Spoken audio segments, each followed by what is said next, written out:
오늘 본문은 멸망하는 바벨론에 대한 세 계층, 즉 왕들과 상인들, 선원들의 애가가 보여지는 내용입니다. 이 세 계층은 바벨론의 범죄와 멸망을 함께한 자들입니다. 그들이 통곡하는 것은 바벨론을 위하기 때문이 아니라 자신들이 바벨론을 이용하여 이익을 얻을 수 없게 되었기 때문입니다. 바벨론의 멸망은 갑자기 찾아온 것입니다. 왕과 상인의 긴 탄식은 요한이 이사야서 23장과 에스겔 27장의 자료를 하나로 엮은 것입니다.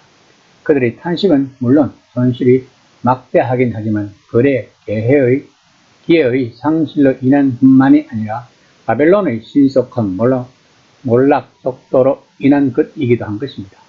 즉 오늘날 거대 주식 시장의 붕괴로 백만 장자가 하룻밤에 빈 털터리가 되듯이 요새에 담긴 충격S의 핵심은 붕괴 속도인 것입니다. 18.9에서 10절입니다. 그와 함께 음행하고 사치했던 땅의 왕들이 그가 불타는 연기를 보고 위하여 울고 가슴을 치며 견고한 성 바벨론이여 한 시간에 내 심판이 이르렀다 하리로다. 바벨론의 멸망을 보면서 통곡하는 첫 번째 부류는 권세와 영광을 누린 권력가인 왕들입니다. 왕들은 바벨론, 즉 로마와 야합하여 권세를 잡고 왕권과 부와 사치를 누렸고 그와 함께 음행하고 우상을 숭배하였습니다. 그러므로 그들은 로마가 멸망당할 때 첫 번째 타격을 입었고 이로써 통곡의 노래를 불렀다는 것입니다.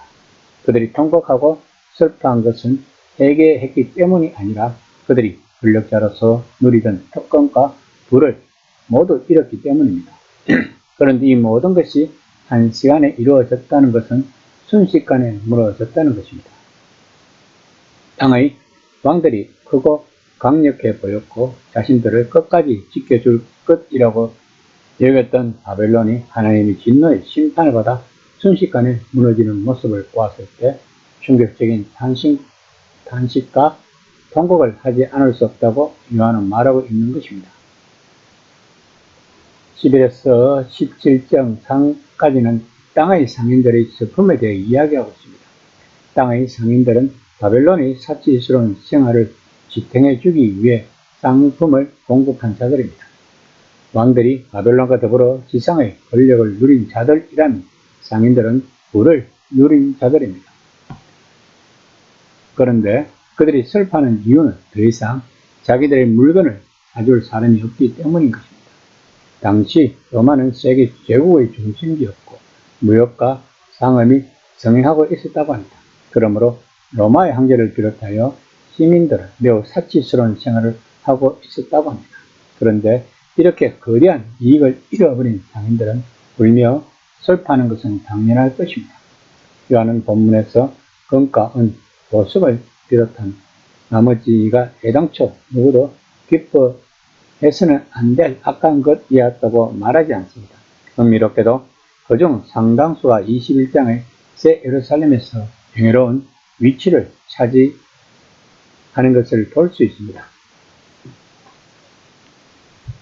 로마는 12에서 14절까지 나열된 모든 고급 상품을 땅끝에서 가져올 수 있었다는 것입니다. 그러나 13절 마지막에 진실을 드러내는 내용이 나옵니다. 요한은 밀가루, 말, 소 등등 기본 교육품과 함께 엄청난 목록을 이야기합니다. 그런데 그 맨 뒤에 마지막에 물건들 가운데 사람의 영혼, 즉 생명이 있습니다. 우상을 숭배할 때 우상은 재물을 요구할 것입니다. 그리고 그 재물 가운데 일부는 사람일 것입니다. 그리고 노예를 만납니다. 고대 세계에서 노예가 갖는 의미는 오늘날 가전제품처럼 일상생활에서 없어서는 안 되는 것이었다고 합니다. 노예 제도는 일이 수행되는 방식이었고 노예가 없는 삶은 생각조차 할 수 없었을 것입니다. 그러나 요한은 출애굽의 하나님, 노예를 자유롭게 하시는 하나님을 믿었습니다.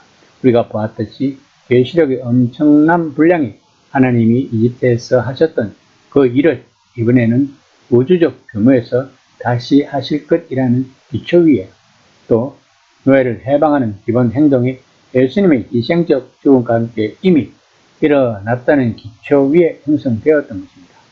이제 요한은 바벨론, 즉 로마를 보면서 마음의 눈으로 노예 시장을 보고 있을 것입니다. 이 체제는 부패했고 이 부패가 그 도시 안에서 일어나는 모든 일에 영향을 미친다는 것입니다. 17절 하에서 20절까지는 선원들의 탄식입니다. 이 구절은 앞의 상인들의 탄식의 연장으로도 볼 수 있지만 여기에서 탄식하는 것은 그 상인들의 상품을 운반해 준 선장들과 모든 승객들, 모든 선원들, 바다에서 일하는 사람들입니다. 아마도 그들은 배를 타고 각국을 돌아다니며 영업을 종사하는 자들로서 땅의 상인들과 결탁하여 상품을 운반해 주는 일로 크게 돈을 벌었을 것입니다.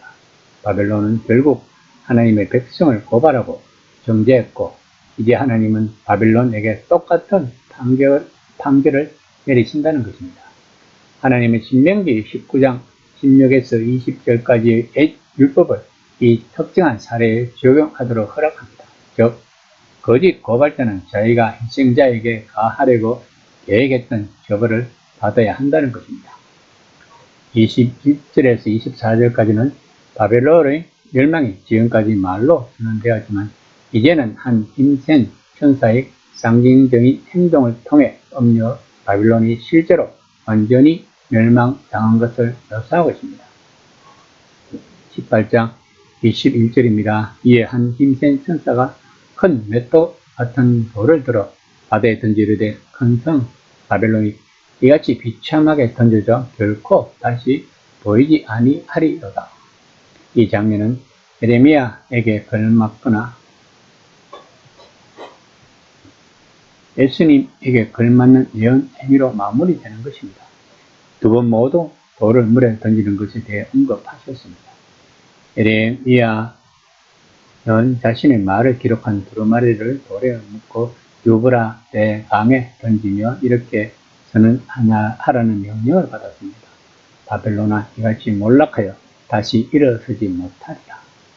예수님은 어린이를 학대한 데에 대한 처벌로 사람이 목에 맷돌을 달고 물속으로 던지는 것에 대해 말씀하셨고 또 그분은 아마 성전산을 의미하는 이 산이 바다에 빠지는 것에 대해 말씀하셨습니다.